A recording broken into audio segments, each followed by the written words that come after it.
Well, here we are back with tracker and the little ball being thrown into the air. Remember, I started the last video from frame 10. That number 10 is shown in the bottom left hand corner. Playing the video through, you can see now that I've tracked all the points through, following the ball on all its journey. Well, all that data is now recorded in a table on the right. I could click and drag there, right click the highlighted table, and I've got an option then to copy the data, and I can then paste that into a spreadsheet and do what I will with it. But it's probably the graphs that are more interesting. If I come to the graph there now, which is of the distance in the x direction against time, I can click in it, right click inside it, and take the analyze option. It opens another tool called data tool, and there's the graph that I've just been looking at. It looks a pretty good straight line, but there's an option here to actually put a line of best fit in. There we go. And the line of best fit is a good one, and the gradient, of course, of a straight line will actually give us the velocity of the ball in the x direction. And there it is, calculated for us, 1.767 meters per second. And we see at the bottom of the table, the ball actually went 1.12 meters in the x direction, and it was just over 0.6 of a second in its journey. And all those things could link together quite nicely with some calculations. Let's come out of there and come back to the graph and change that to the y position. And we then see a parabola.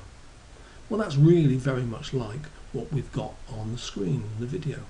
It's even more so if I was to change that to the x position and we plotted y against x. As I come back then with my video to the beginning, I can click through frame by frame, and as a point appears, you'll see that the point on the graph corresponding to it is highlighted. So for students that find graphs difficult, we've really got a relationship, a nice picture there, the graph showing exactly what is going on the screen. Let's come away from there, change that back to time, change that one now to the velocity in the y direction, and we've got another line.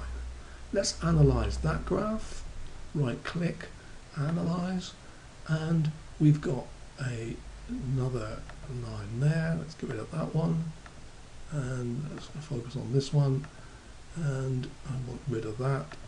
That's better. Pretty good straight line, but let's put a line of best fit in, and there it is. Well, what that's suggesting to us is that the velocity in the y direction is changing in a uniform way, and the slope of the line would tell us the acceleration.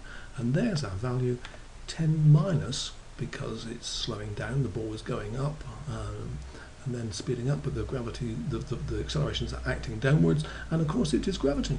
So it should be 9.8, and I've got 10.231. Why is that?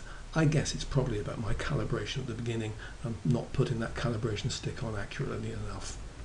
But there you are. There's a few of the things that you can do with speed, distance, acceleration, velocity, and let's look at some more applications in a little bit.